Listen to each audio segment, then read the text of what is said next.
Let's cut right to the chase. Making music, making art is incredibly hard. It's not only hard to be able to make music because you have to know chords and music theory, that's debatable sometimes, but you kind of have to know what you're doing. Yeah, there's a fun element of being able to explore and learn new things, and sometimes things just sound good because it's new to us, and that energy is so much fun to have. But after a while, there's a lot of pressure to keep releasing music, to keep the algorithm happy. If you're trying to make music full time, you've got to make content, you've got to make music, you've got to be pushing something out for people to consume to stay relevant. And that can be really draining. You can be in a go, go, go mindset and kind of lose the creative spark for what you're trying to do, whether it's making art, making music, or really anything in life. And I think that's why when I read Stillness Is the Key by Ryan Holiday, a couple things clicked for me. And I really think everyone should read this book, especially if you're an artist or a musician. In Stillness Is the Key, Ryan really highlights a lot of people that found peace through slowing down and being still. How it helped them focus, how it helped them eliminate distractions, and how it helped them hone in on their craft. Now, not everyone in the book that he talks about is perfect in all aspects of their life, but it shows how these moments of stillness and the practice of being still help them be so good at their craft. And I think that's super important when I'm making music, because there's times when I'm working on a melody and either I have a lot of distractions and I decide, oh, let's check Instagram. Let's look at a YouTube short real quick.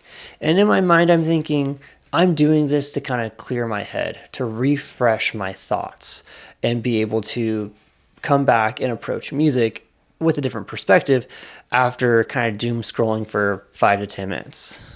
And honestly, sometimes this actually does help. Sometimes when I come back, I'm like, oh, I don't even remember what I was working on before or what the melody was. And in my mind, I think, well, if the melody was that good, I probably should have remembered it. But after reading Stillness Is the Key, I've learned to eliminate those distractions.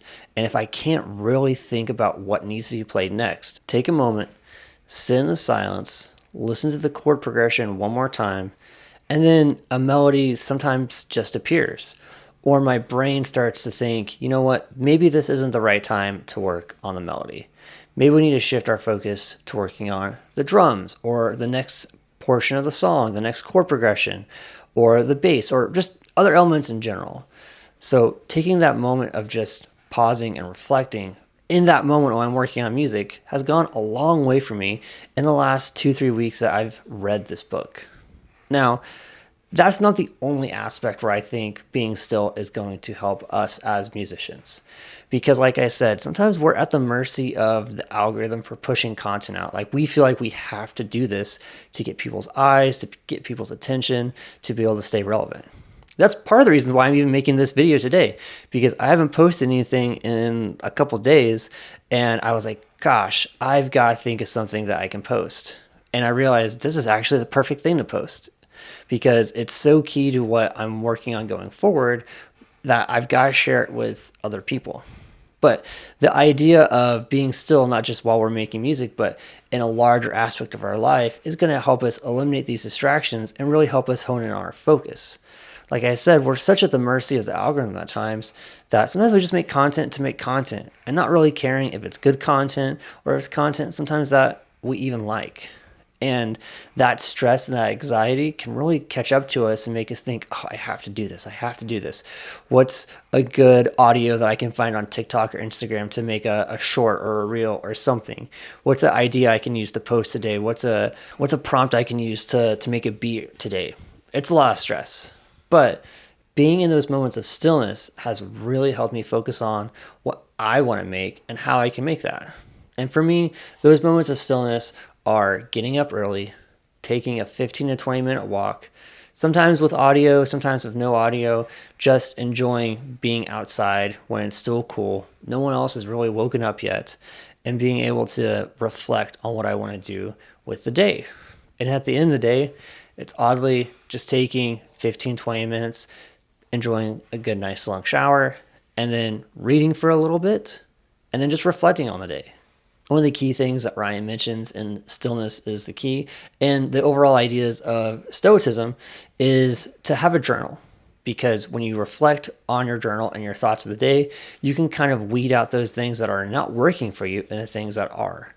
You can think of those moments that you got stuck and be like, how did I get there in the first place? And then avoid those traps and those pitfalls the next day.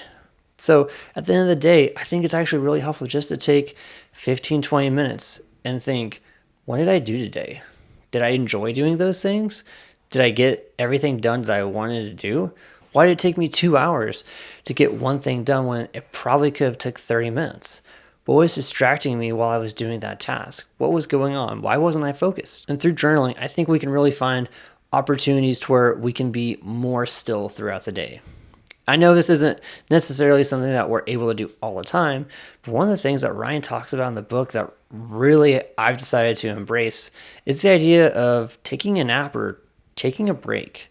Because I think in the idea of our culture is that you've got to be go, go, go. Like you work from 9 to 5, there's like a lunch break, but nothing else really in between. And sometimes like you kind of just get burnt out around 2 o'clock. And maybe that's like your lunch making you sleepy, but you kind of just need a break. And so for me, sometimes that's just taking a 15-minute break, close my eyes and reflect on what's going on, or just kind of zone out and drift away, just clear my head. And if I have a little bit longer time, that's even taking a nap. There's so many times where I'm like, oh, I'm so tired. I just need an extra cup of coffee and I can push through this. But I often find that even after I've had that cup of coffee, my mind is still wandering. It's not focused on what I'm trying to do right now. It's just trying to enjoy not doing anything because it thinks it's too stressed out to do anything. So if I, instead of getting another cup of coffee, just took a 15, 20-minute break, closed my eyes, cleared my head, maybe went on a walk, and then came back, I think I would be a lot more productive.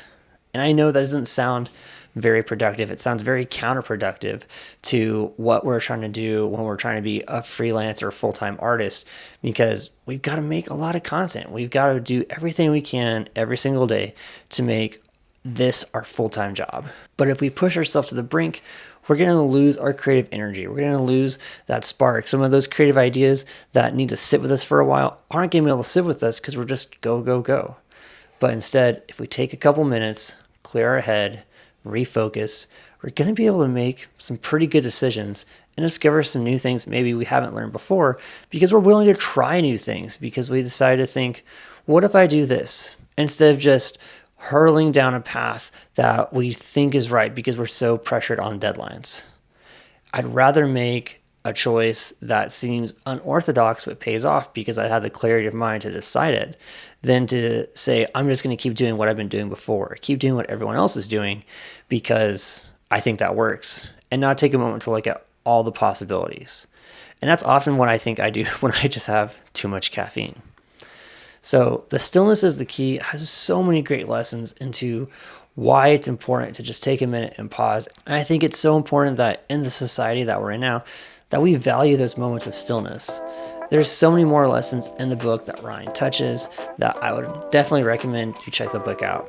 You can get it on his website, and if you have a library app, you might be able to read it or do the audiobook on one of those apps. So check those out as well, because this book is an excellent book. It has so many good things about just being still and how to regain your focus and how to focus on your goals. These are just a couple of things that I really enjoyed and took away from the book, and it's definitely helped me with being creative, with prioritizing, and just overall focusing on things that I want to do in life.